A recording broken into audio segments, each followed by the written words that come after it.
Alors, bonsoir à tous. Bienvenue à cette séance d'information du public organisée par l'Office de consultation publique de Montréal dans le cadre du mandat de consultation sur le projet de plan de développement de Montréal qui a été confié à l'Office par le comité exécutif de la Ville. Mon nom est Louise Roy, je suis présidente de l'OCPM. J'aimerais d'entrée de jeu, si vous me le permettez, vous présenter mes collègues membres de la commission de l'Office. On va commencer d'abord par Jean Burton, Jean qui sera président de la commission. Jean est docteur en sciences biologiques de l'Université de Montréal. Il possède une vaste expérience dans le domaine de l'environnement et du développement durable en tant que conseiller et planificateur scientifique. Donc, c'est effectivement lui qui assumera la présidence de la commission. À sa gauche, Mme Myrinde Cinq-Mars vient de l'École d'architecture de paysage, la Faculté de l'aménagement de l'Université de Montréal, où elle était professeure titulaire. Elle a assumé la fonction de vice-rectrice aux études de l'Université de Montréal dans les années 90, puis de doyenne de la Faculté d'aménagement de 2000 à 2006. À l'extrême droite de la table, M. Alain Duhamel a fait une longue carrière comme journaliste, domaine dans lequel il est toujours actif. Il est détenteur d'un baccalauréat en sciences politiques de l'Université d'Ottawa et diplômé en communication de l'Université Saint-Paul. À la table de l'Office, qui est juste ici, Ginette Thériault agit comme secrétaire de commission, Michel Agnaïev comme conseiller senior, Élise No et Stéphanie Wells comme analystes. Alors voilà pour l'équipe de l'OCPM qui travaillera sur le dossier du plan de développement de Montréal. Je voudrais maintenant saluer M. Robert Lamontagne. Bonsoir, M. Lamontagne. M. Lamontagne est directeur général de la Ville de Montréal. Il est accompagné de ses collègues de différentes directions qui sont présents ce soir pour faire la présentation du plan de développement. Et je dois dire au nom de tous mes collègues de l'Office qu'on est très content de vous voir tout le monde. C'est vraiment une première à l'Office. On n'a jamais eu le privilège d'avoir autant de membres de la haute direction de la Ville de Montréal chez nous. Alors, bienvenue et merci d'être là. Un mot sur le processus en général. Comme à l'habitude à l'Office, cette consultation se tient en deux phases. Une première phase qui débute ce soir en est une d'information et d'échange. Les représentants de la Ville vous exposeront dans quelques instants les grandes lignes du plan de développement de Montréal. À partir de demain matin, débuteront 4 forums thématiques qui se dérouleront les 4, 5, 6 et 12 juin. Durant chacun de ces forums, plusieurs conférenciers et des personnes ressources, spécialistes ou acteurs de différents milieux viendront faire part de leurs réflexions sur le plan proposé, les cibles et les stratégies à mettre de l'avant durant les prochaines décennies pour façonner l'avenir de Montréal. À l'occasion des périodes réservées aux échanges, vous êtes invités à poser des questions et à faire part des commentaires sur ce que devraient être les orientations, les stratégies, les cibles à mettre de l'avant. Le forum du 4 juin aborde la question du leadership de Montréal comme métropole et celle du financement du plan de développement. Les forums suivants portent le 5 juin sur les conditions et les moyens de bien vivre dans une ville compacte et sur les enjeux associés au patrimoine et à la culture. Le 6 juin sur le développement économique et la gestion des transports des marchandises. Et enfin, le 12 juin sur l'avenir du capital nature de Montréal et sur l'adaptation au changement climatique. Vous pouvez consulter la brochure programme sur le site Internet de l'Office ou en version papier à l'arrière de la salle. C'est la première fois que l'Office de consultation publique initie une consultation d'une telle envergure. C'est dû à l'importance même du sujet. Le projet de plan de développement à Montréal traduit la volonté municipale de faire le point sur la vision stratégique qui devrait guider les décisions pour Montréal dans les décennies à venir. Le débat qui s'amorce ce soir est une occasion privilégiée de réfléchir à ce que l'on veut que Montréal devienne, sur quelle force la Ville devrait miser, sur quels moyens elle devrait tabler pour agir sur ses fragilités. En confiant à l'OCPM le mandat de consulter la population sur ce plan, la Ville de Montréal vous invite à y contribuer. Ce n'est pas tous les jours que nous sommes conviés à réfléchir sur l'avenir de notre métropole. C'est la raison pour laquelle nous avons choisi de tenir un ensemble de sessions thématiques dans le but de couvrir le plus grand nombre d'enjeux possibles. Les thèmes ont d'ailleurs été sélectionnés après une préconsultation sur le PDM qui nous a amenés à rencontrer une 50aine de personnes en provenance de différents milieux. Nous sommes convaincus qu'au terme de l'exercice de 4 jours, les Montréalais et les Montréalaises, ainsi que les groupes de toutes les appartenances, auront eu accès à de l'information de première main et qu'ils seront à même de prendre position sur le projet de plan de développement de Montréal. D'ailleurs, pour rejoindre le plus grand nombre de Montréalais et de Montréalaises possible, l'Office innove avec une initiative web d'envergure. Cette soirée est web diffusée, comme le seront tous les forums à venir. Les présentations et les discussions seront donc largement disponibles. J'en profite d'ailleurs pour saluer les Montréalais et Montréalaises qui ont fait le choix de suivre le forum de ce soir sur Internet. D'autres moyens cartographiques de s'informer et d'autres outils de participation à la consultation resteront à la disposition du public durant tout l'été sur le web. J'invite Annick Pouliot, notre coordonnatrice technique à l'Office, à venir vous en parler rapidement.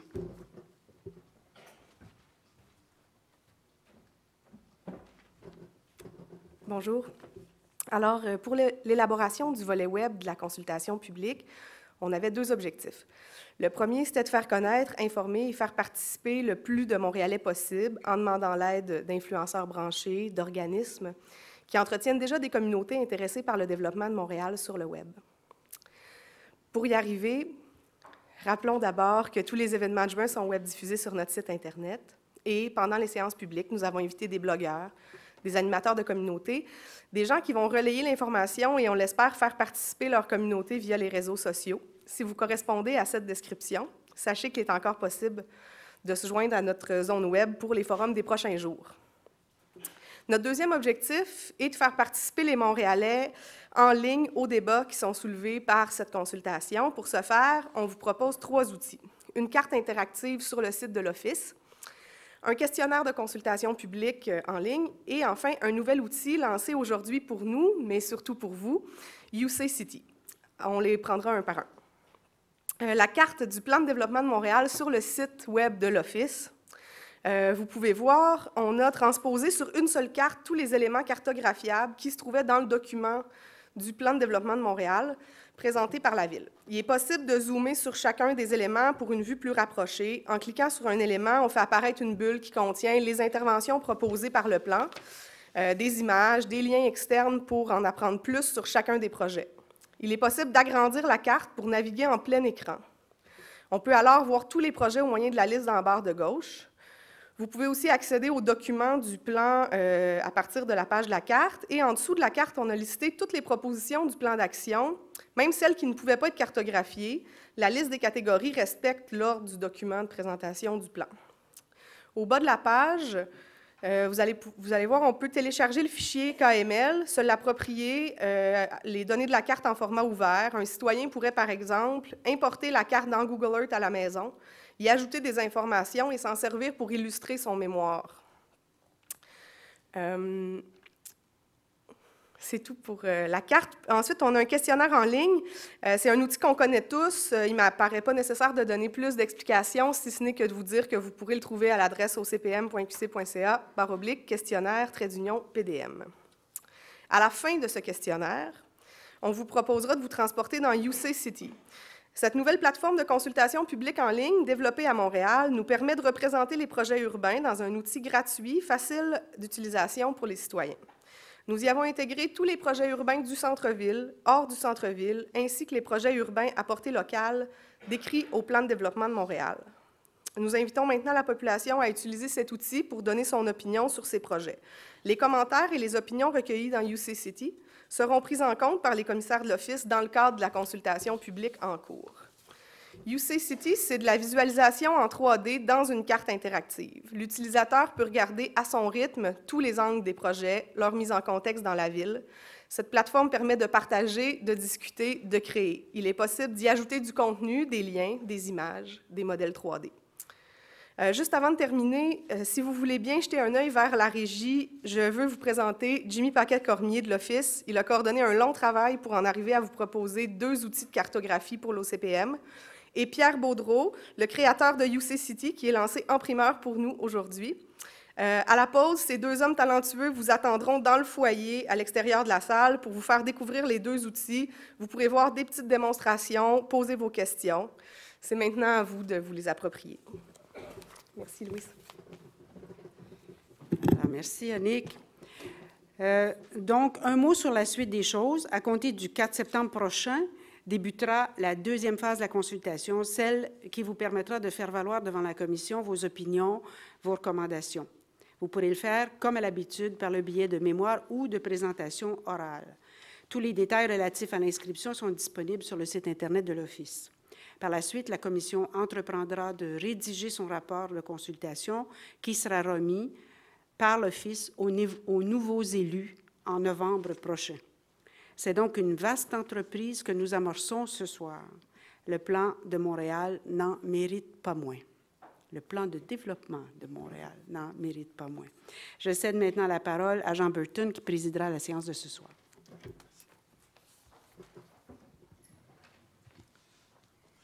Bonsoir. Je débute cette séance en vous rappelant qu'elle va se dérouler en français. Cependant, les gens qui souhaitent s'exprimer en anglais pourront le faire lorsqu'elle s'adresse à la Commission.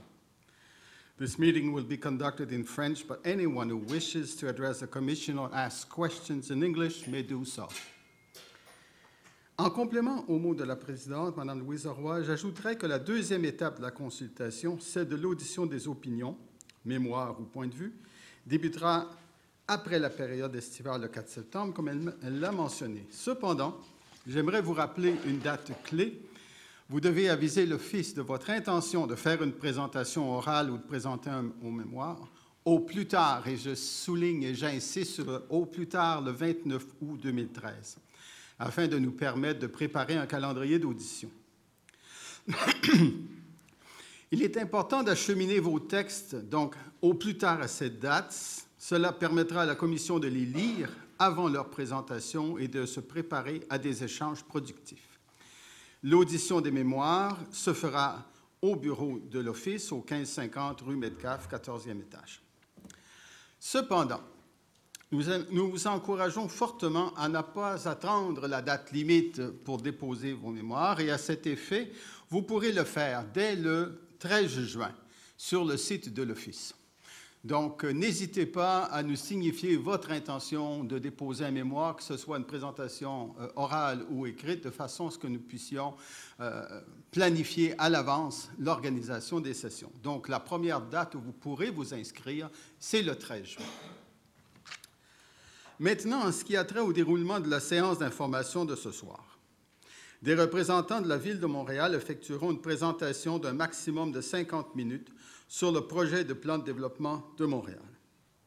M. Jean-Marie Bissonnette présentera chacune des personnes qui interviendront durant cette période. Par la suite, nous prendrons une courte pause, au cours de laquelle les gens qui désirent poser des questions sont invités à s'inscrire au registre, à la table d'accueil située à l'extérieur de la salle. Au retour de la pause, je vous inviterai, selon l'ordre d'inscription au registre, à prendre place à la table là-devant pour poser vos questions. Dans un premier temps, vous aurez droit à 2 questions par intervention. Je vous demanderai de limiter au minimum les préambules, sauf si cela est indispensable pour comprendre votre question ou vos questions. En procédant de cette manière, nous permettrons au plus grand nombre possible de personnes de s'informer sur le plan de développement de Montréal. Le registre restera ouvert jusqu'à vers 21h30. Vous aurez donc la possibilité de vous réinscrire si vous souhaitez revenir à la table poser des questions. Nous sommes ici pour vous accompagner dans une démarche d'information. C'est une procédure qui ne se veut pas trop formelle, même si elle comporte certaines règles dont l'objectif est d'assurer un bon fonctionnement de la séance dans le respect de tous et de toutes. Les questions seront toujours adressées à la présidence. Toutes les réponses fournies par la Ville de Montréal doivent aussi m'être adressées. Il n'y aura donc pas d'échange direct entre le public et les représentants municipaux, dans le but, vous aurez compris, de mettre l'accent sur la recherche d'informations et d'éviter les débats. Les personnes ressources de la Ville de Montréal sont là, donc prêts à nous faire leur présentation. Et le but est d'apporter le maximum d'informations pour faciliter une connaissance la plus fine possible du projet de développement de Montréal et une plus grande compréhension de ses tenants et aboutissants. La Commission sera surtout en mode écoute, mais elle peut intervenir à l'occasion pour obtenir de l'information supplémentaire ou certaines clarifications. Si une réponse ne peut être donnée par la Ville de Montréal au cours de la séance de ce soir, nous avons prévu 3 modes possibles donc, de trouver des réponses ou de fournir des réponses et même de poser des questions. Normalement, selon le temps qui nous est imparti, nous allons suivre la liste donc, des inscrits, mais si à la fin, il restait encore des personnes qui, vers 22h30, n'ont pas encore pu s'exprimer, vous pourrez le faire de 3 façons possibles. Par Internet, en allant sur le site de l'OCPM, donc à l'adresse pdm@ocpm.qc.ca. Donc, il est possible de poser une question par voie électronique, pdm@ocpm.qc.ca, dès demain. Donc, ce sera ouvert et disponible demain. Vous pouvez aussi le faire par écrit. Vous avez sur vos tables des blocs-notes. Donc, vous pouvez poser votre question par écrit et remettre la question à la table d'accueil. Pardon. Et troisième possibilité, si c'est une question qui porte sur un des thèmes qui seront abordés à partir de demain, 4, 5, 6 et 12 juin. Si vous y êtes inscrit, vous pourrez la poser alors. Sinon, vous pouvez la rédiger et la commission la posera en votre nom. Donc, même s'il y a beaucoup de gens qui s'inscrivent ce soir et que le temps s'écoule et qu'on n'a pas le temps donc de passer tous ceux qui auraient souhaité s'exprimer, vous pourrez quand même acheminer vos questions à la commission et nous ferons le relais avec la Ville de Montréal qui répondra à ces questions par écrit et les réponses seront mises sur le site Internet de l'Office. Comme on l'a dit, la séance de ce soir est web diffusée, tout comme le seront les forums thématiques des 4, 5, 6 et 12 juin. Aussi, tout ce qui sera dit au cours de ces audiences sera enregistré et transcrit. Les transcriptions feront partie du dossier de documentation qui est disponible à la fois sur le site Internet de l'Office et à son bureau. En terminant, j'ai pour tâche principale de favoriser la participation de tous et de permettre à chacun de bien se renseigner sur le plan de développement de Montréal.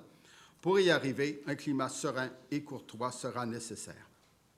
En terminant, je vous demanderai de bien vouloir éteindre vos téléphones cellulaires, s'il vous plaît. Ah ah!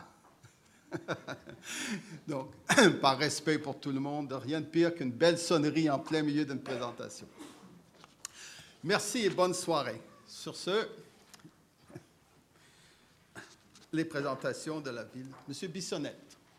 Merci. Merci, Monsieur le Président. Je voudrais d'emblée vous corriger. Mon nom n'est pas Jean-Marie, mais bien Jean-Marc. Ah. Alors, merci d'être là ce soir. Alors, mon nom, c'est Jean-Marc Bissonnette. Je suis chef de division à la Ville de Montréal, développement économique et initiatives stratégiques. Alors, merci d'être là. Alors, mon rôle ce soir sera très simple. Je vais être animateur, donc je vais faire le lien entre chacune des parties. Donc, tour à tour, 6 directeurs de la Ville viendront vous présenter les 4 grandes priorités du plan de développement de Montréal. Nous allons débuter la présentation par une courte vidéo. Comment faire de Montréal une ville où il est toujours plus agréable de vivre, qui est plus solidaire, plus créative, plus prospère? Quelle ville voulons-nous léguer aux générations futures? Nous vous proposons une vision, un projet de ville dont nous voulons discuter avec vous, pour établir des priorités d'action concrètes sur un horizon de 20 ans. Pour assurer sa croissance, Montréal doit d'abord miser sur son identité, sur ses atouts. Et ces atouts, ils sont nombreux. Montréal, c'est entre autres une métropole à échelle humaine, riche de ses quartiers et de sa population. Une vitalité culturelle et des forces créatrices reconnues mondialement. Une économie en constante transformation, une ville de savoir et d'innovation. Un centre-ville fort, habité, dynamique. Une ville nordique entourée d'eau. Une terre d'accueil pour les nouveaux arrivants d'origines diverses. La métropole internationale du Québec est la plus grande ville francophone d'Amérique. Le défi? Façonner une ville contemporaine qui préserve son patrimoine. Une ville saine et en santé, qui revoit ses pratiques pour faire face aux enjeux environnementaux. Une ville qui conjugue équité sociale, vitalité économique et culturelle. Pour ce faire, il faut agir dès maintenant. Et la Ville de Montréal a un plan. Miser sur une ville compacte qui dégage des espaces libres, sécuritaires, animés et valorise l'accès aux services, la diversité des activités et la qualité des milieux de vie. Une ville qui offre une gamme variée d'habitations, en particulier pour les familles, qui accélère le changement dans les secteurs défavorisés et qui met en valeur la personnalité de chaque quartier. Une ville qui met en place des conditions propices à l'innovation et à la création pour attirer les entreprises, les idées et les talents.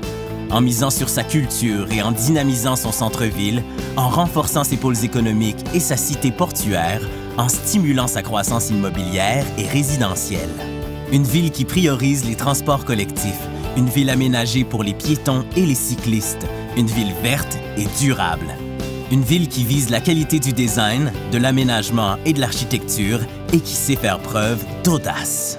Une ville qui met en valeur ses paysages, sa montagne, son fleuve, son patrimoine, sa culture et son art public.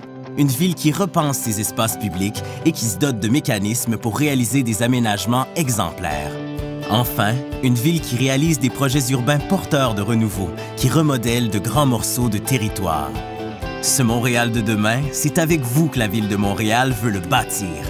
Contribuez à la réflexion, contribuez à l'avenir de Montréal.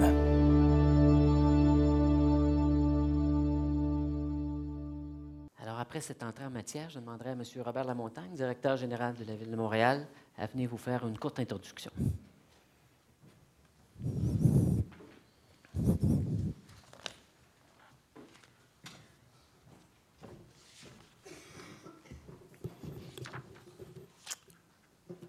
Madame la Présidente, Monsieur le Président, membres de la Commission, chers participants et à tous ceux qui nous écoutent, bonsoir.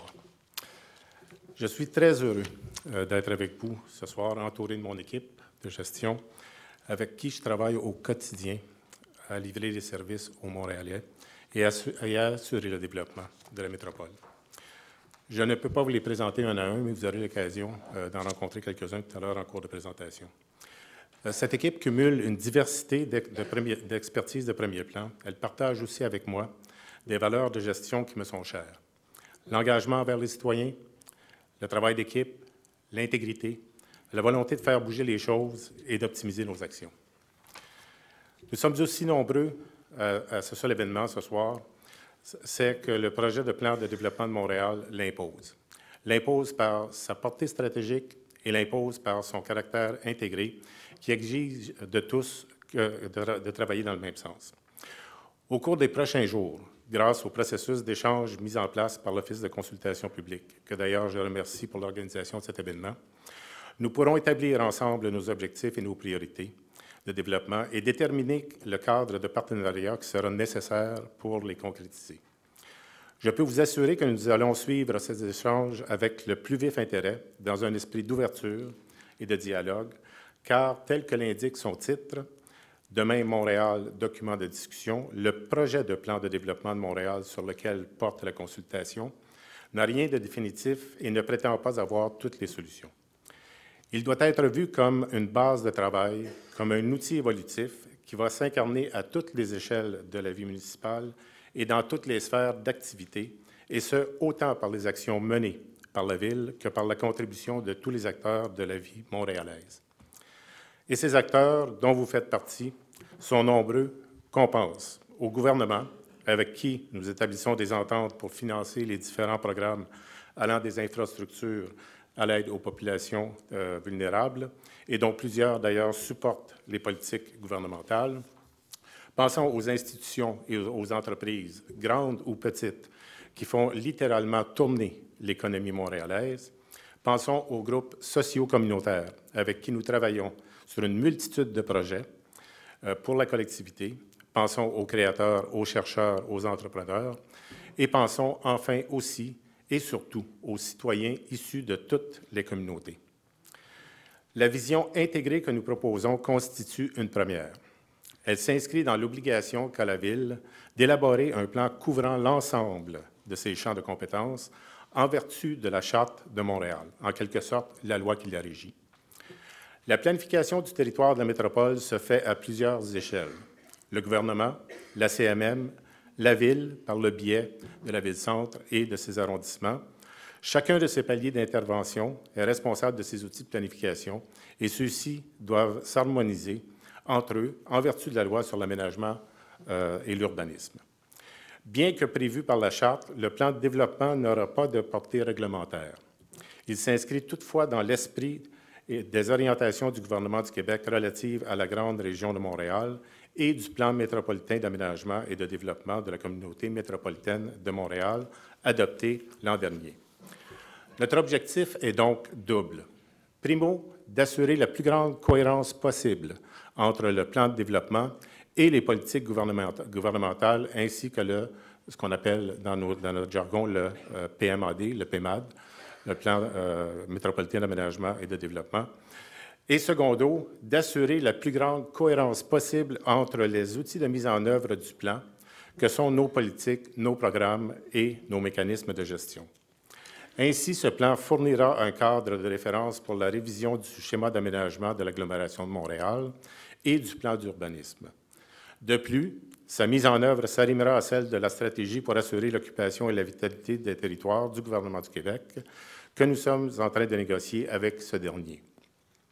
L'élaboration du projet du plan de développement nous a offert l'occasion de mettre en commun les lignes de force des différents plans et politiques municipaux adoptés au cours des dernières années, qui ont fait largement consensus au sein de la communauté montréalaise, que ce soit dans le domaine du transport, du développement durable, de l'habitation, du patrimoine, pour ne nommer que ceux-là.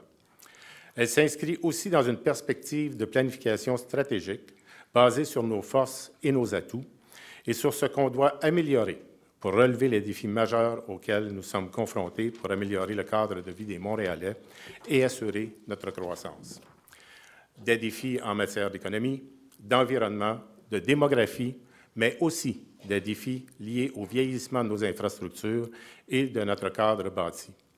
Et bien sûr, les défis d'une métropole qui doit prendre sa place tant à l'échelle nationale qu'internationale pour accroître son attractivité et sa richesse collective.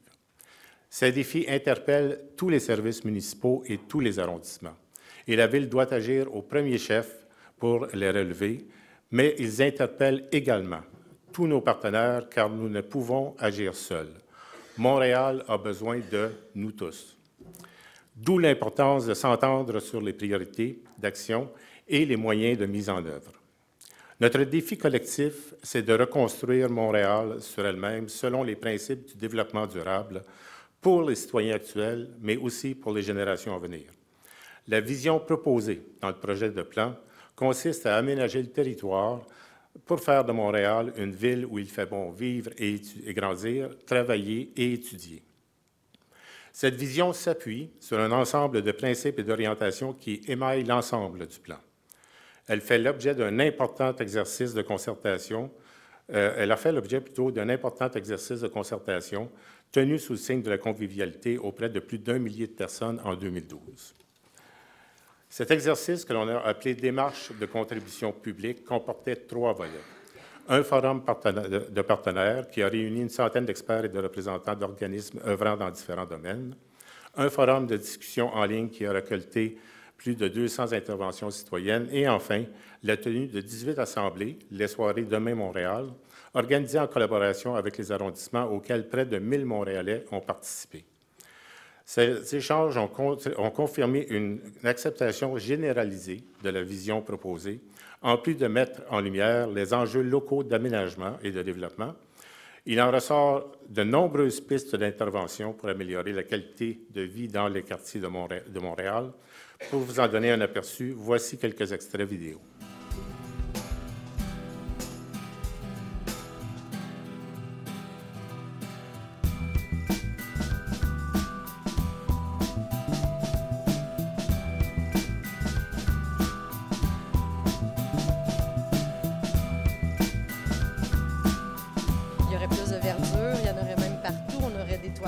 On arrêterait aussi de bétonner, donc il y aurait une interdiction de bétonner et puis on enlèverait les surfaces minéralisées pour mettre un peu de partout de quoi nourrir les oiseaux, les pollinisateurs et les enfants.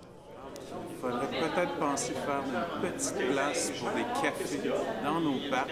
Je suis le parc Jarry, mais je pense que cet endroit-là pourrait devenir un endroit, moi je vois ça comme la place Saint-Marc de Villeray. Je verrais un centre-ville avec une autoroute Ville-Marie recouverte.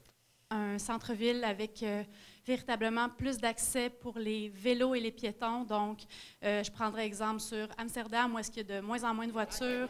Et permettre que le service en commun soit prioritaire partout à Montréal. Le pont Victoria est là, il existe déjà, il existe depuis 150 ans. Ça pourrait être une voie fantastique pour du transport en commun. offrons des moyens de transport intéressants, les gens vont laisser l'auto. Ah, mais mettre des voies réservées, ils mettent des autobus aux 5 minutes qui circulent bien. De faire des pistes cyclables là, dans ces deux axes-là, Jarry et Jean Talon, quitte à enlever de la place à la voiture. Également, de penser à du stationnement pour les vélos. Moi, je rêve de voir des boulevards avec des verdures au centre et non du béton. Qu'on s'assure que l'environnement du Mont-Royal soit bien protégé. Et qu'on enlève toute la pollution visuelle, comme des publicités géantes. Il faut renforcer les petites fenêtres, les petites lucarnes qu'on a sur le fleuve. Si on veut traverser, si on veut que les gens puissent découvrir les berges de la rivière des Prairies, il va falloir travailler là-dessus. Puis je pense que c'est ce qui va nous réunir tout le monde. Voilà. Merci beaucoup.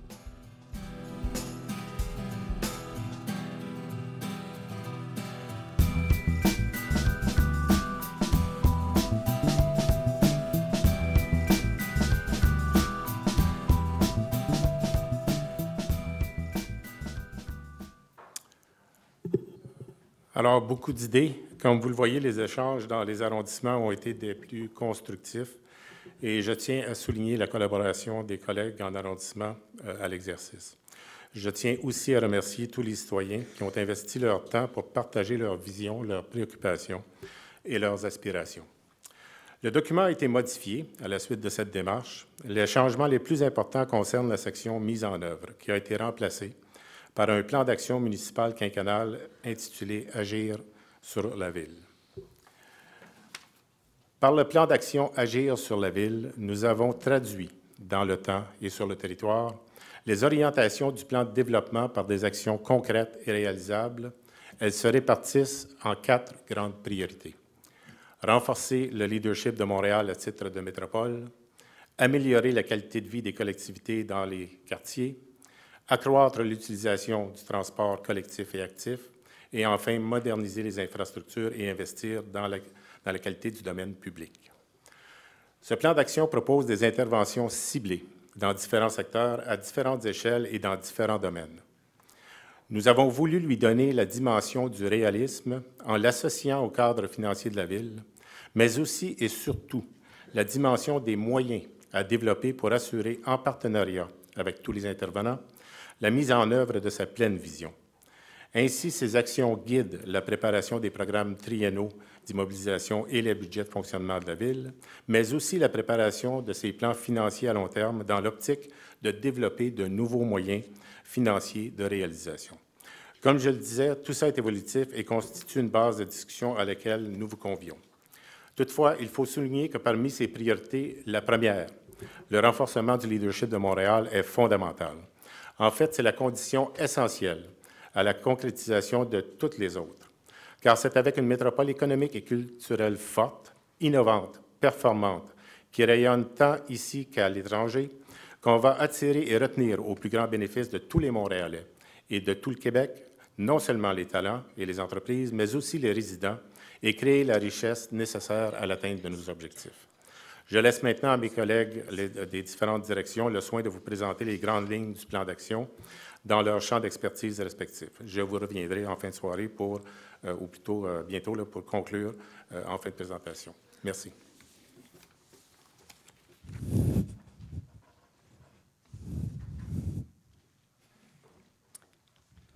Merci, M. Lamontagne.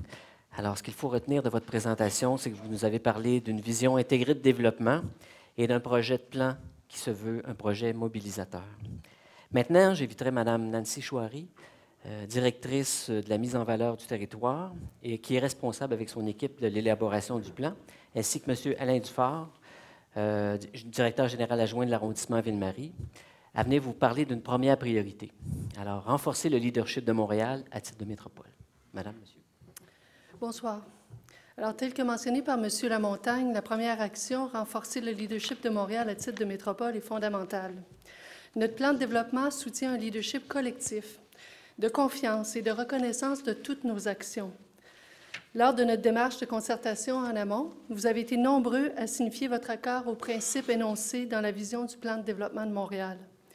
Vous avez été aussi plusieurs à poser la question sur quels sont les moyens dont dispose la Ville pour réaliser cette vision qualifiée d'ambitieuse.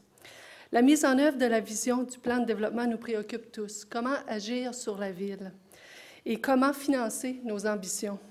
La démarche proposée par le CEPN prévoit demain une journée consacrée au thème du leadership et du cadre financier. Pour nous, ce sera une belle occasion d'échanger et d'enrichir le projet du plan de développement et notre plan d'action. Les métropoles qui se démarquent quant à la qualité et l'attractivité de leur territoire sont celles qui ont su mettre à profit leur créativité et leurs atouts pour se transformer. Montréal est une de ces villes dont les qualités intrinsèques permettent une telle transformation. Sa désignation comme ville UNESCO de design témoigne du potentiel de son territoire et de sa capacité à innover. Montréal a 3 pôles principaux économiques, soit le centre qui regroupe 500 000 emplois et les pôles de l'Ouest et de l'Est qui totalisent 450 000 emplois, principalement axés dans les secteurs de pointe et manufacturiers. Il y a aussi un très grand nombre d'emplois qui se retrouvent hors de ces 3 pôles. Notre plan de développement de Montréal indique qu'il faut diversifier et intensifier ces pôles d'emploi. Comme municipalité, nous avons des leviers pour mettre de l'avant des conditions favorables au développement de ces pôles. Les outils fonciers et les mesures fiscales sont d'une importance majeure, mais trop peu développés et trop peu en lien avec l'urbanisme opérationnel. Notre plan de développement propose de faire l'adéquation des politiques foncières et fiscales avec les objectifs de la planification urbaine. Qu'est-ce qu'un projet urbain intégré? Notre plan de développement propose de concentrer nos efforts et nos investissements dans des secteurs stratégiques, des secteurs prioritaires qu'on qualifie de projets urbains intégrés. Souvent, à l'intérieur de ces projets urbains, il y a un grand projet qui sert de levier pour agir sur la ville et nous donne l'occasion de remodeler de grands morceaux de territoire. Il faut voir les grands projets non de façon isolée, mais avec tout le potentiel qu'ils présentent pour les secteurs dans lesquels ils s'insèrent. Bon, quand on parle de projets, de grands projets, on pense aux 2 hôpitaux, on pense au campus universitaire d'Outremont, qui ensemble représentent des investissements de plus de 10 milliards. Ces projets contribuent au dynamisme et représentent des opportunités d'affaires. Le plus important, c'est qu'ils servent d'ancrage à la requalification des secteurs.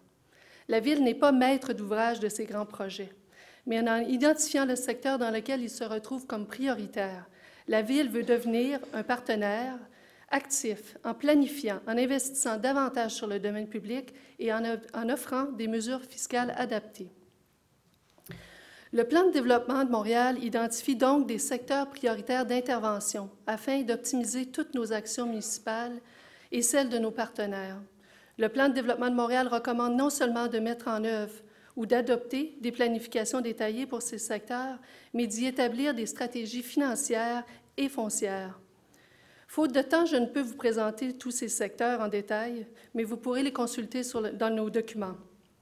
Je peux en nommer quelques-uns. Le quartier des spectacles, qui est en voie de réalisation, le CHUM et les abords de l'autoroute Ville-Marie, le CUSM, le site Outremont et ses abords, le pôle Maisonneuve avec l'espace pour la vie et les installations olympiques. Le plan de développement identifie aussi des secteurs à portée locale qui sont en planification ou en réalisation où il faut intervenir. Par exemple, le campus Saint-Laurent et l'éco-campus Hubert-Reeves. Bon, j'en ai plusieurs à nommer, je ne les nommerai pas tous. Le quartier de la gare et, bien entendu, le secteur Gadebois-Saint-Paul avec le projet Turcot.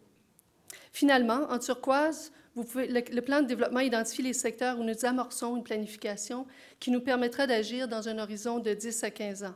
Mentionnons par exemple le Havre et le secteur de l'autoroute Bonaventure et du pont Champlain, le secteur de l'Assomption et du Port, le secteur Namur de la Savane.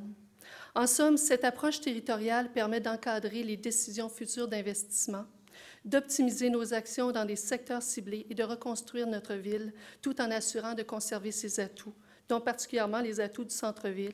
Et je laisse la parole à mon collègue Alain Dufort. Merci. Merci, Nancy. Le leadership de Montréal passe, vous en conviendrez avec moi, inévitablement par un centre-ville fort qui, pour se développer, peut s'appuyer sur plusieurs forces. Parmi ces forces, on retrouve évidemment que le centre-ville abrite un milieu d'affaires actif et dynamique avec 16 000 places d'affaires, soit 27 % des emplois de Montréal, et accueille 500 000 visiteurs quotidiennement. Le centre-ville attire de nombreux touristes avec son patrimoine, sa ville souterraine qui crée toujours un point d'intérêt pour les visiteurs, les parcs Jean-Drapeau et du Mont-Royal et ses 22 musées. Il offre également une expérience de plusieurs festivals et de 8 rues piétonnes, dont la désormais célèbre rue Sainte-Catherine, l'image des boules roses a fait le tour du monde. Il regroupe de nombreuses institutions de savoir et plusieurs grands hôpitaux, dont bientôt le CHUM, et une dernière donnée qui est primordiale et je pense qui distingue réellement le centre-ville de Montréal.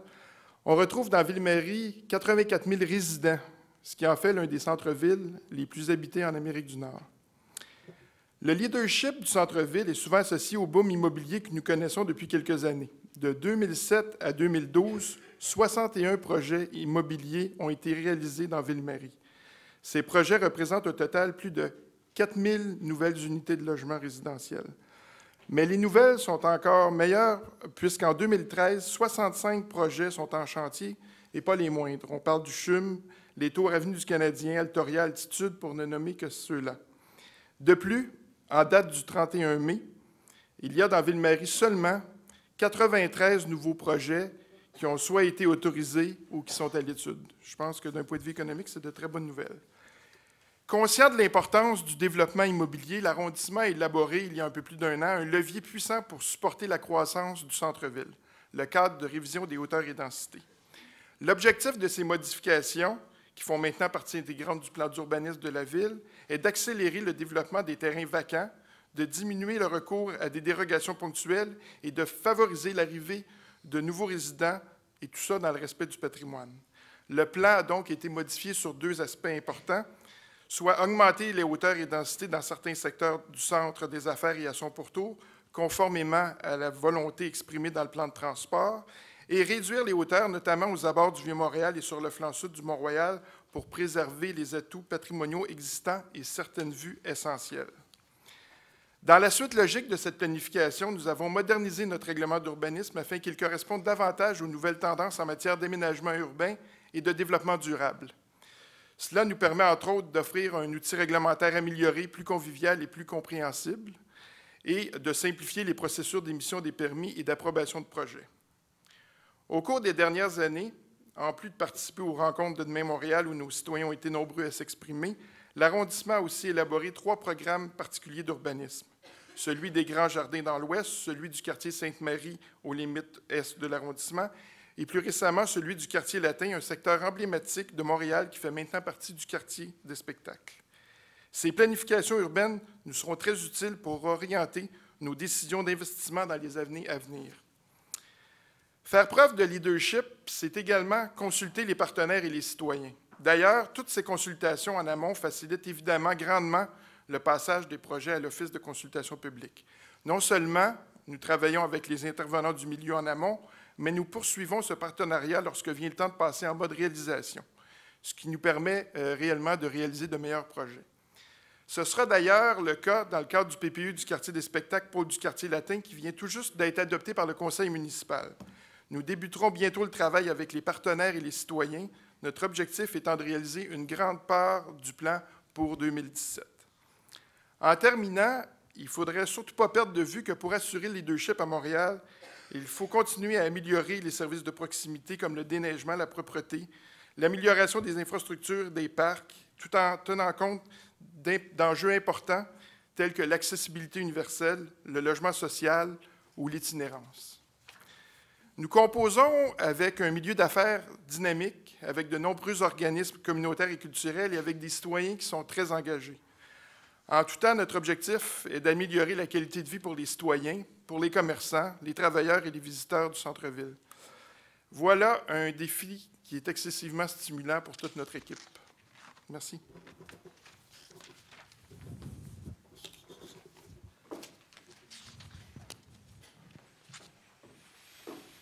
Alors, merci, Mme Chouary, M. Dufort.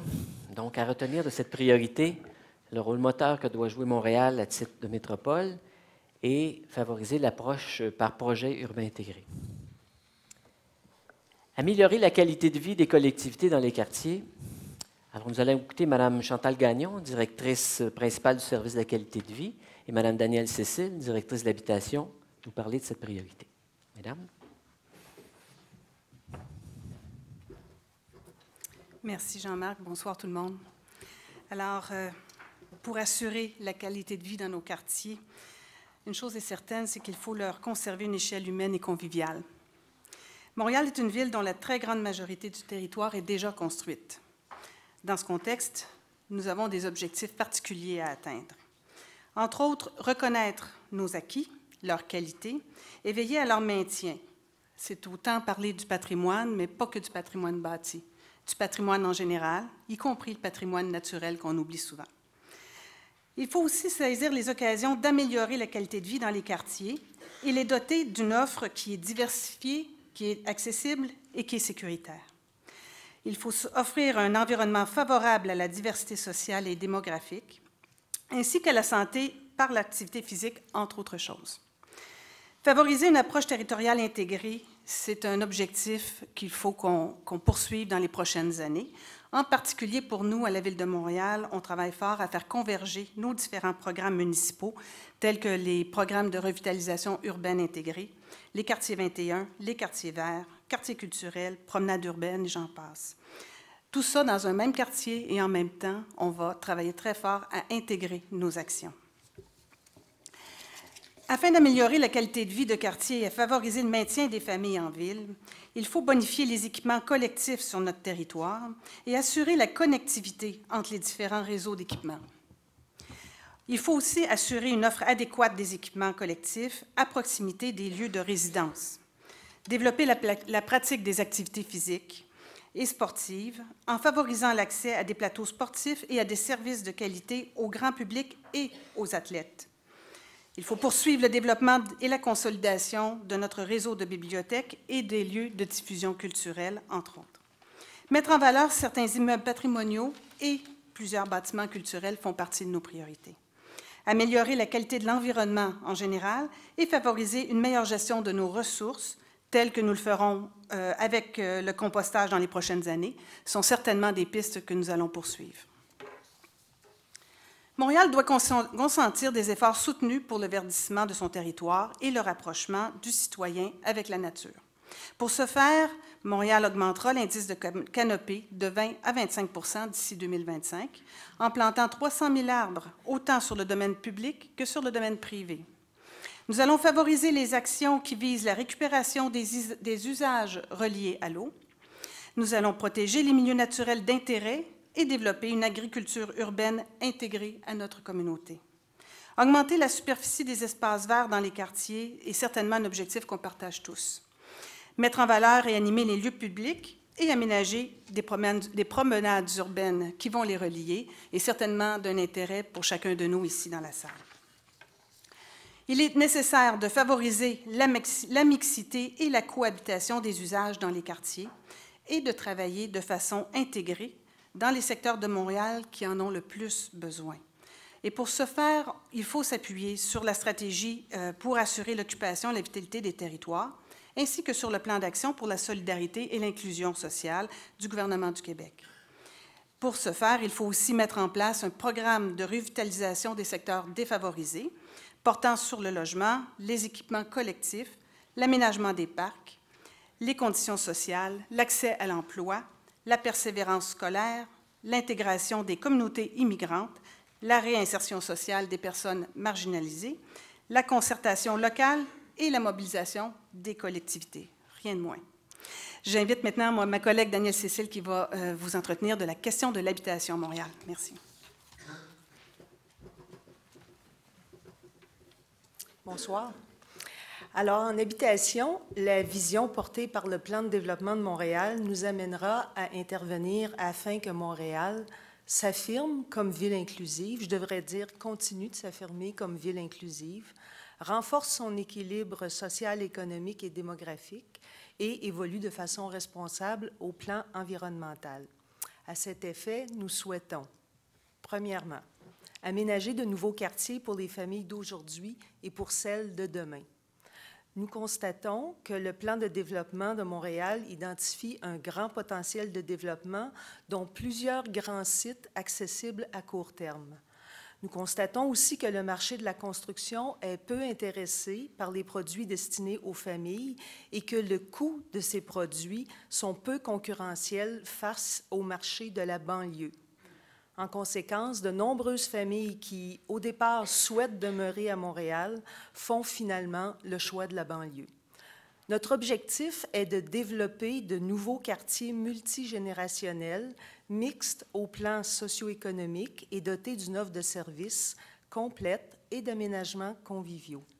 Nous proposons de soutenir par nos programmes, plans d'action et politiques, tels que la stratégie d'inclusion de logements abordables, par exemple, une offre résidentielle équilibrée dans ces nouveaux quartiers, incluant une gamme de produits pour les familles.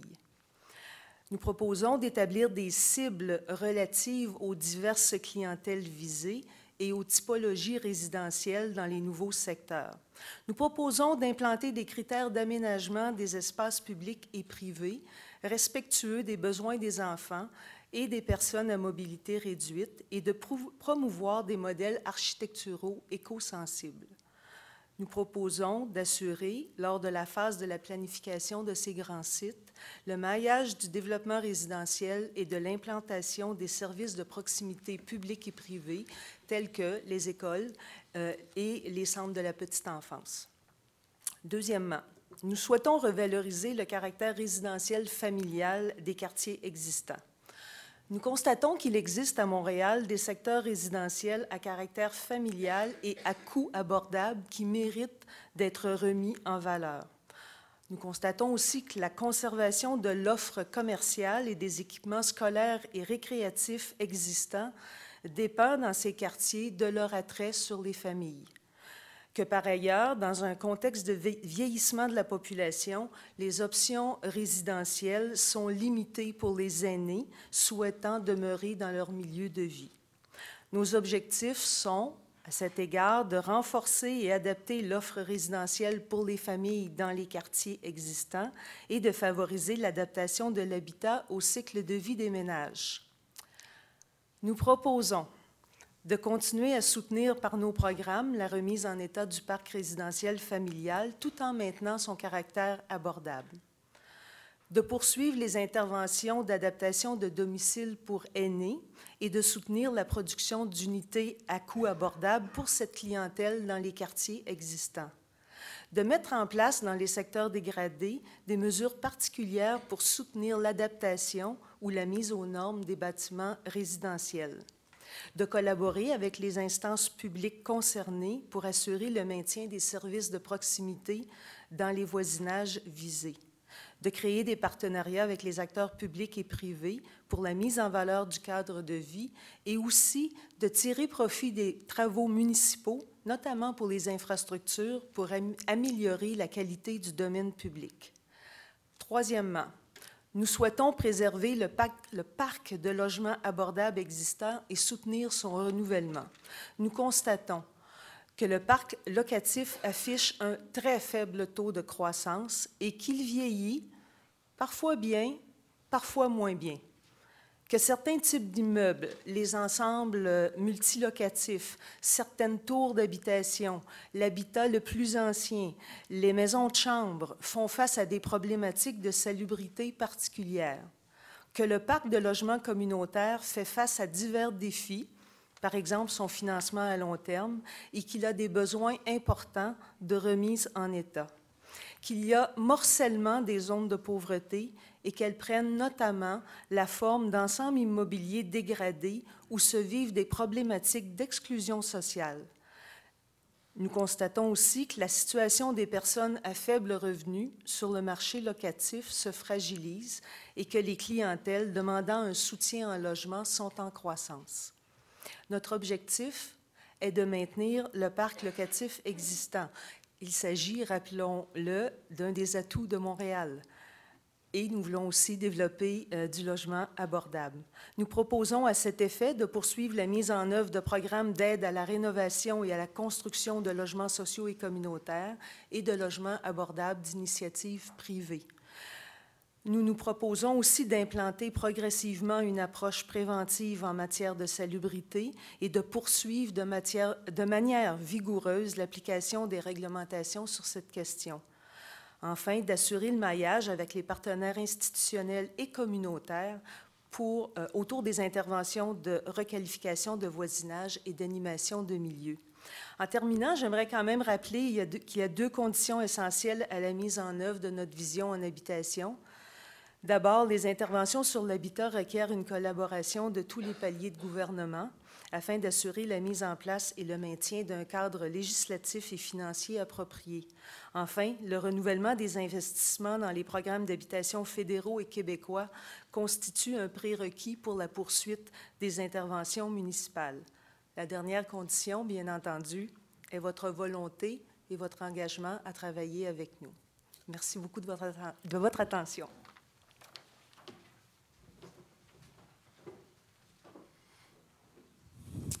Alors, merci, Mme Gagnon, Mme Cécile. Alors, je retiens 4 éléments qui ont été discutés. Alors, des équipements collectifs bonifiés, le verdissement du territoire, des quartiers durables et des logements adaptés aux besoins. Un sujet qui est au cœur des préoccupations des villes modernes et sans aucun doute celui de l'accroissement de l'utilisation du transport collectif et actif. Il s'agit de notre 3e priorité. J'invite M. Claude Carrette, directeur des transports, à vous en parler. M. Carrette. Merci, Jean-Marc, et bonsoir tout le monde. Comme vous le savez, pour assurer l'ensemble des activités urbaines qui ont été présentées par mes collègues précédemment, donc on doit s'assurer, Montréal et ses partenaires, parce que Montréal n'a pas le seul réseau de transport dans le fond sur son territoire, mais Montréal et ses partenaires doivent répondre adéquatement aux besoins de mobilité, tant des biens et des personnes. En fait, le développement de Montréal, le développement des fonctions urbaines ne peut se faire sans répondre adéquatement aux besoins croissants de mobilité. C'est un enjeu qui est crucial. Effectivement, les réseaux de transport collectif et les réseaux de transport routier jouent ce rôle structurant sur la localisation et sur la concentration des entreprises, sur la localisation et la concentration des lieux d'études, des lieux d'habitation ou toute autre activité en développement. Vous le savez, et nous le subissons tous quotidiennement, que ce soit sur les réseaux routiers ou encore sur les réseaux de transport collectif, de plus en plus, nos réseaux sont saturés, en période de pointe particulièrement. La demande en déplacement n'est sans cesse croissance et il faut que nos réseaux de transport se développent. Montréal et ses partenaires doivent offrir des réseaux de transport et des services de transport qui permettent de mieux répondre aux besoins actuels et aux nouveaux besoins variés de mobilité de nos citoyens, tant pour tous les modes confondus, pour tous les modes de transport confondus, tant pour le transport des biens que pour le transport des marchandises. En ce sens, le développement de nos réseaux de transport doit être durable. Pour le déplacement des personnes spécifiquement, Montréal mise sur le développement des transports collectifs et sur le développement des transports actifs. Pourquoi les transports actifs et collectifs? C'est simple, afin de répondre de façon durable aux besoins de mobilité, afin de réduire les impacts du transport sur la qualité de vie de nos citoyens, mais aussi afin de ne pas hypothéquer la qualité de vie des générations à venir. Effectivement, ce virage radical est requis car, au-delà des coûts de la congestion, par exemple, sur notre réseau routier, les véhicules sur nos rues sont responsables de près de la moitié, c'est de l'ordre de 48 % des émissions de gaz à effet de serre sur l'ensemble de l'agglomération de Montréal. En fait, pour réduire les impacts des transports sur la qualité de vie de nos citoyens, nous devons offrir des services diversifiés qui doivent être déployés, que ce soit pour répondre aux besoins actuels ou aux besoins futurs, que pour les automobilistes solos, en particulier, puissent emprunter les transports collectifs, qui puissent covoiturer, qui puissent utiliser le vélo et qui puissent tout simplement marcher. Notamment pour les citoyens de l'ensemble de la métropole, une priorité est donnée à l'accessibilité au centre-ville et à ses quartiers limitrophes, là, effectivement, où sont localisés les principaux lieux d'activité économique, culturelle, de recherche, de santé ou d'études. Sur l'ensemble du territoire de l'agglomération de Montréal, ceci se traduit par des objectifs clairs et ambitieux qui sont établis quant à l'usage du transport collectif et actif. Soit, tout d'abord, de faire passer la proportion de déplacements pour la marche et le vélo de 15 à 18 % d'ici 2020 en période de pointe. Aussi, en transport en commun, c'est d'augmenter de 40 % le nombre de déplacements en transport collectif, toujours d'ici 2020, ce qui représente, dans le fond, une part de marché de 55 % des déplacements en période de pointe. Donc, des objectifs qui sont ambitieux et que l'on cherche à atteindre, évidemment, par une amélioration de service qui est requise, par des investissements massifs en transport collectif et actif qui sont rendus nécessaires. En transport collectif, des nouveaux projets doivent être déployés. Le développement du réseau de transport collectif repose ainsi sur de multiples projets, des petits projets comme des grands. Particulièrement pour Montréal, on retrouve 4 priorités, 4 grands projets prioritaires, soit des nouvelles mesures préférentielles pour autobus sur quelques 240 km de voies de chaussée urbaine, soit le déploiement du SRB dans le corridor P9 sur le boulevard P9, le parachèvement du projet du train de l'Est, qui est en cours présentement de réalisation, et aussi le prolongement de la ligne bleue du métro vers l'arrondissement d'Anjou. On ne peut toutefois ignorer qu'au-delà de ces projets de développement majeurs, on doit considérer évidemment le maintien des actifs actuels, ce qui était essentiel, en particulier ce qui touche les infrastructures et le matériel roulant du métro. Les premières voitures du métro seront remplacées progressivement dans les prochains mois, dans les prochaines années. Et sans le maintien de ces précieux actifs en transport collectif, on ne peut considérer aucun développement global potentiel. En ce qui touche la marche et le vélo, ces modes connaissent aussi un important gain de popularité depuis quelques années, de manière à inciter un transfert modal afin de changer nos habitudes de déplacement, afin de répondre à une nouvelle demande en déplacement pour ces modes. La Ville entrevoit de multiples actions en vue de mieux partager la rue, afin de mieux répartir équitablement l'espace public qu'est la chaussée, afin d'aménager la rue de façon durable et sécuritaire. Des rues complètes qui sont conçues effectivement pour être sécuritaires, pratiques et confortables pour tous les usagers, quel que soit leur mode de transport, quelle que soit leur aptitude physique, quel que soit leur âge. Ceci se traduit pour les cyclistes à une bonification du réseau cyclable à 800 km de voies cyclables, à aussi des aménagements plus sécuritaires pour nos cyclistes, que ce soit des zones d'entrecroisement ou des nouveaux sas vélos que vous avez apparaître sur notre réseau. Pour les piétons, ceci se traduira, plus spécifiquement pour les personnes à mobilité réduite, à plus de 500 nouveaux carrefours plus sécuritaires, à plus de 2000 feux de circulation modernes et adaptés aux besoins des piétons, à des traverses de piétons et des trottoirs mieux conçus pour eux, à des quartiers verts qui vont nous permettre un apaisement du trafic, et enfin à des rues piétonnes, essentiellement piétonnes, en particulier sur les rues commerciales. Donc, des aménagements mieux adaptés pour l'ensemble des besoins de tous les usagers sur la rue, afin que, justement, nous changions nos habitudes de déplacement. Merci.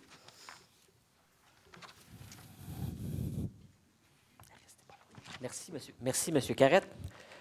Alors, une des statistiques à retenir, augmenter de 40 % le nombre de déplacements en transport collectif d'ici 2020. La quatrième et dernière priorité contenue dans le plan de développement de Montréal consiste à moderniser les infrastructures et à investir dans la qualité du domaine public. J'invite donc Mme Chantal Morissette, directeur du service de l'eau, ainsi que M. Carrette, directrice. J'ai dit quoi? C'est monsieur qui est directeur. Vous êtes directrice. Alors, directrice, je corrige, du service de l'eau, et M. Carrette, à vous entretenir le sujet. Merci. Merci, bonsoir. Bon. Les infrastructures de voirie, d'aqueducs et d'égouts sont le fondement de tout développement économique. Le développement de la métropole ne peut se faire que sur des fondations solides, c'est-à-dire sur des infrastructures qui sont fonctionnelles, qui sont fiables, efficaces, mais aussi qui sont intelligentes, adaptées aux besoins d'aujourd'hui et pensées pour ceux de demain. Pour atteindre ces objectifs, il y avait des investissements à faire et ces investissements n'ont pas toujours été au rendez-vous dans les dernières décennies. Pour les réseaux d'eau, la stratégie montréalaise de l'eau, qui a été adoptée en juin 2012, est la réponse courageuse de l'administration municipale de Montréal à ce constat du déficit d'entretien. L'entretien et le maintien de nos actifs représentent un énorme défi, mais constituent également une opportunité formidable pour soutenir le développement de Montréal. C'est vrai pour les infrastructures de l'eau, c'est aussi vrai pour celles de voirie. Ainsi, les besoins d'investissement en voirie pour les 10 prochaines années, soit de 2013 à 2022, sont de l'ordre de 3,5 milliards de dollars. Si on se base sur les 221 millions qui sont prévus en 2013 et qu'on les projette sur ces mêmes 10 années, on atteint un total d'environ de 2,2 milliards de dollars ce qui représente un déficit prévisible de 1,3 milliard. Pour l'eau, les chiffres sont tout aussi importants. Le déficit d'entretien est évalué à 3 milliards de dollars. Pour s'y attaquer, la stratégie montréalaise de l'eau identifie les besoins d'investissement à 4,6 milliards de dollars pour les prochains 10 ans, soit pour les années de 2011 jusqu'à 2020. Nous avons l'obligation de récupérer ces déficits d'entretien, de stabiliser et d'assurer le financement de cette remise en état, et ce pour les générations à venir, mais aussi pour asseoir le développement de Montréal sur des assises solides. Le plan de développement est un outil d'intégration essentiel pour saisir et maîtriser l'opportunité que nous avons aujourd'hui de préparer le Montréal de demain. Le développement de nouveaux quartiers, l'objectif d'attirer de nouveaux ménages implique la construction de nouvelles infrastructures, autant sous terre que sur terre. Le soutien au développement doit se faire de façon complémentaire et parallèle à la remise en état des actifs municipaux. La voirie et l'eau sont intimement liés, d'où l'importance qui est accordée à coordonner les travaux les uns avec les autres. L'intégration des travaux continue à s'améliorer d'année en année pour en effet d'assurer une plus grande pérennité structurelle de nos chaussées, de nos fondations, et donc d'augmenter la qualité et la durée de vie de nos actifs. Déjà, plusieurs gestes ont été posés pour moderniser nos infrastructures et améliorer nos procédés. Mentionnons à titre d'exemple la rénovation de nos 6 usines de production d'eau potable qui ont fait l'objet d'importantes mises à niveau et de programmes de bouclage de zones de distribution qui se poursuit et qui visent à mettre à l'abri la ville au niveau des pertes d'alimentation en eau potable. De plus, des améliorations notables dans nos procédés de traitement des eaux usées auront pour effet de retourner au fleuve une eau de meilleure qualité, pendant que le programme de construction d'ouvrages de rétention réduira les surverses au fleuve lors d'événements plus intenses.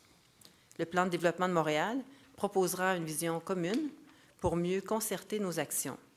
Ainsi, à partir de maintenant, on ne pourra plus envisager d'ouvrir nos rues pour y installer des conduites souterraines sans analyser les besoins de tous les usagers de la rue pour mieux partager la chaussée. On intégrera, là où c'est possible et souhaitable, des espaces verts et perméables qui absorberont une partie des eaux pluviales, qui autrement seraient dirigées vers l'égout et vers la station d'épuration. Le concept même d'aménagement urbain sera appelé à évoluer pour refléter les nouvelles valeurs. C'est pourquoi les travaux d'infrastructure devront être considérés dorénavant comme autant d'occasions de requalifier le domaine public. Et j'invite mon collègue, M. Carrette, à vous en dire un peu plus en ce sens. Donc, merci Chantal. Comme tu le disais, dans le fond, nos travaux d'infrastructure ne sont pas uniquement des travaux d'ingénierie. C'est effectivement d'importants travaux de maintien d'actifs de nos rues qui sont à venir au cours des prochaines années, mais qui présentent justement ces opportunités d'aller au-delà des besoins d'ingénierie afin de mieux aménager notre espace public.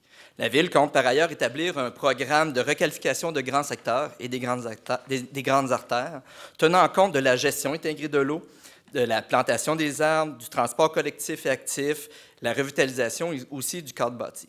Nous proposons ainsi une stratégie d'ensemble d'interventions dans nos rues afin d'assurer une requalification de plusieurs de ces rues. Des interventions qui seront déployées progressivement dans le cadre d'une vision de rue complète. Pour ce faire, un guide d'aménagement durable de la rue, tout comme une politique intégrée d'investissement et d'aménagement de la rue sont requis. Un exemple concret et actuel, pensons au réaménagement du carrefour Henri-Bourassa-Pineuf, pour lequel les travaux sont présentement en cours. Un investissement initial important était requis pour maintenir la fonctionnalité de l'intersection qui était un étagement avec un viaduc. Le viaduc se faisait vieillissant, il arrivait à la fin de sa vie utile, après à peu près 70 ans, donc il devait être remplacé. En lieu et place de remplacer ce viaduc et de faire un carrefour étagé, on y aménage plutôt un carrefour à niveau, un espace urbain plus convivial et mieux intégré, considérant évidemment les besoins de transport collectif et les besoins de transport actif. Bien d'autres exemples, dans le fond, qu'on pourrait nommer, je vais en nommer certains. On pense par exemple à proximité du CUSUM, le boulevard des Caries qui va être réaménagé, mais aussi l'espace public Upper Lachine. On pense aussi aux travaux qui ont en cours présentement sur le boulevard Bonaventure qui présentent l'occasion, dans le fond, de réaménager l'entrée de la ville. Et enfin, des travaux qui ont lieu présentement sur l'avenue des Pins, une autre occasion de réaménager, de requalifier la rue. Donc, beaucoup de projets, beaucoup d'occasions d'aménagement et de grands besoins d'investissement dans nos rues. Merci.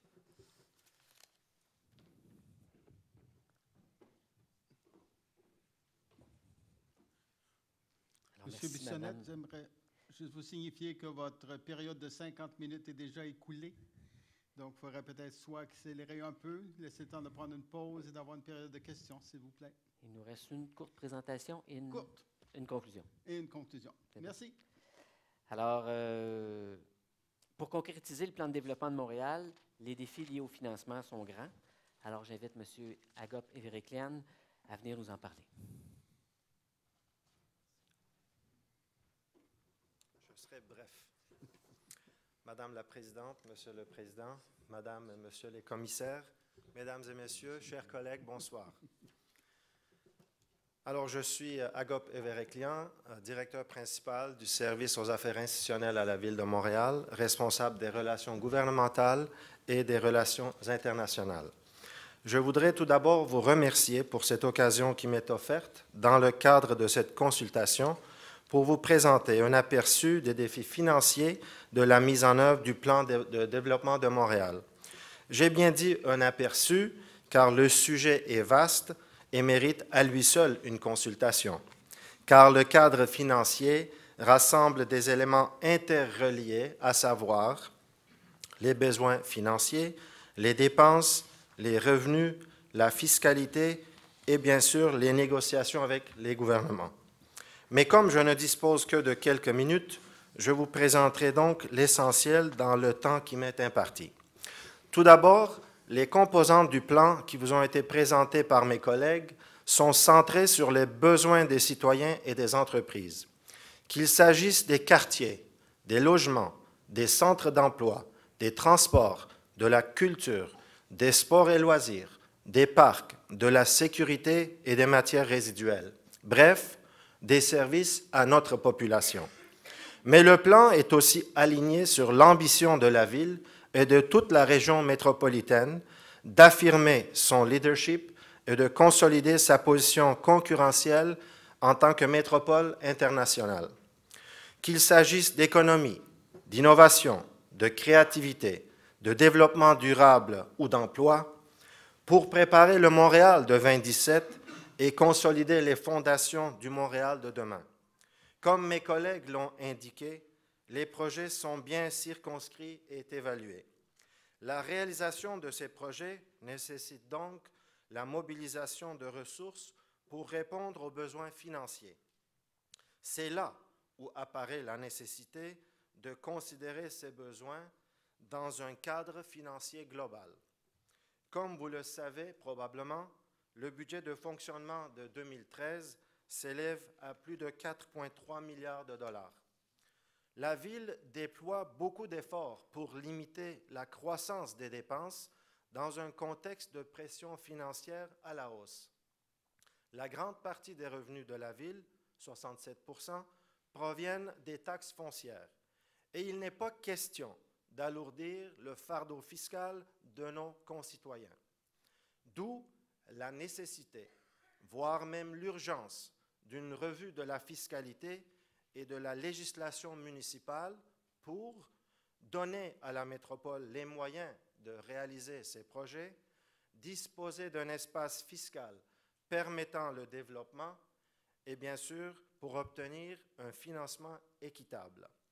C'est dans ce cadre que le service des affaires institutionnelles, en appui au service des finances et aux autres services municipaux, déploie des efforts et fait des démarches auprès du gouvernement du Québec et celui du Canada pour obtenir des ressources complémentaires dans le but de concrétiser la vision proposée par le plan.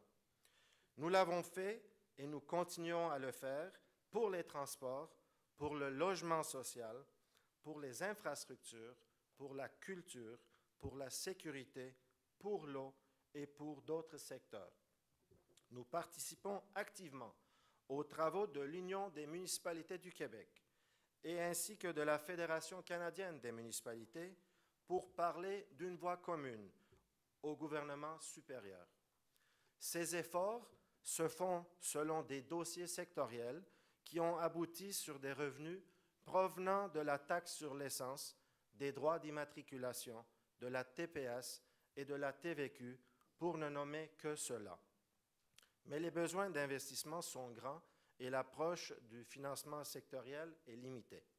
Pour cela, nous souhaitons négocier avec le gouvernement du Québec une nouvelle entente Québec-Municipalité qui tient compte des besoins des villes du Québec et surtout avec une attention particulière pour la métropole, locomotive économique du Québec.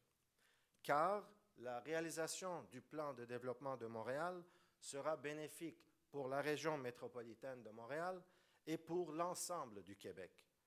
Donc, les besoins financiers pour la réalisation de votre plan sont donc les leviers de notre développement et du progrès collectif. Merci de votre attention.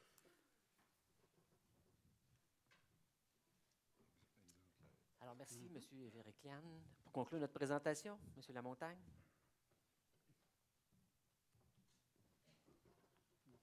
Monsieur le Président, j'apprécie les yeux que vous me faites. Vous me laissez quelques petites minutes pour conclure. Je vous en remercie beaucoup. Surtout que Mme la Présidente annonçait ce soir que c'était une première que nous soyons tous ici. Nous en sommes encore très heureux. Que dire de tout cela? Qu'on a du pain sur la planche, de beaux défis à relever, c'est certainement le moins qu'on puisse dire. Non seulement comme administration municipale, mais aussi comme collectivité. Et ça, c'est très stimulant. Pour moi, le plan de développement doit marquer un virage, un changement de paradigme pour tous les acteurs du développement de la métropole. La Ville de Montréal elle-même, les gens d'affaires, les institutions, les groupes communautaires, les partenaires gouvernementaux, les experts, les créateurs, mais aussi les citoyens. Je le vois comme un cadre de référence, comme un plan de match mobilisateur pour bâtir notre métropole et notre avenir collectif. Avoir l'intérêt que cette consultation suscite et le niveau élevé d'expertise qui sera mis en contribution tout au long de l'exercice mis en place par l'Office, je suis confiant que nous trouverons, chacun à son niveau, quel rôle nous pouvons jouer pour réaliser la vision que l'on se sera donnée. Pour notre part, je vous l'ai dit d'entrée de jeu, et j'espère que vous l'avez senti à l'écoute de notre équipe, nous sommes bien déterminés à agir sur la Ville en travaillant sur tous les plans à la fois et en partenariat avec la communauté. Cette approche ouverte et intégrée est d'ailleurs déjà bien amorcée et donne d'excellents résultats. Bien sûr, je suis conscient que la Ville est une grande organisation complexe, qu'il n'est pas toujours facile d'aborder. Mais sachez qu'en plus d'être en constante action pour améliorer notre efficience et nos façons de faire, nous sommes également ouverts et à l'écoute des propositions aidantes dans ce domaine. C'est bien clair, nous avons tous besoin les uns des autres pour faire avancer les choses. D'une part, parce que la Ville n'est pas maître d'œuvre de tous les enjeux, mais aussi et surtout parce qu'en travaillant tous ensemble, dans le même sens, on peut faire beaucoup plus. À chacun votre façon, vous incarnez, vous transformez et vous faites progresser Montréal. Vos idées, vos aspirations, vos initiatives nous aiguillonnent. Elles nous amènent à développer une meilleure vision et à réaliser de meilleurs projets pour la mettre en œuvre. Et votre engagement donne à Montréal la force de frappe nécessaire pour assurer son leadership comme métropole du Québec et pour continuer de se positionner plus favorablement sur l'échiquier mondial des grandes villes. C'est pourquoi j'espère vivement que cette réflexion à laquelle nous convie l'Office aura des retombées tangibles et positives, qu'elle mènera à de nouveaux partenariats et à de nouveaux programmes, à de nouveaux outils d'intervention et de développement. En terminant, je tiens à vous assurer que dans toutes nos décisions et dans toutes nos actions, nous ne perdrons jamais de vue l'échelle humaine de notre ville. Parce que quels que soient les défis et les projets, c'est d'abord et avant tout pour les citoyens que nous travaillons. Merci et bonne discussion sur Demain Montréal, le projet de plan de développement de Montréal.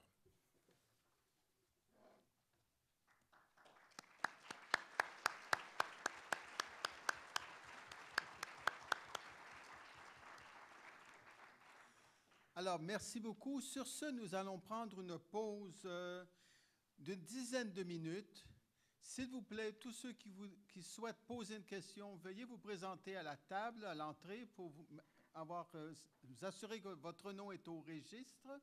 Ensuite, je vous appellerai un à un dans l'ordre donc de ce registre-là pour que vous puissiez poser vos questions à la Ville de Montréal. Donc, une courte pause et n'oubliez pas de vous enregistrer si vous voulez poser des questions. À tout à l'heure. Bon, c'est pas sûr.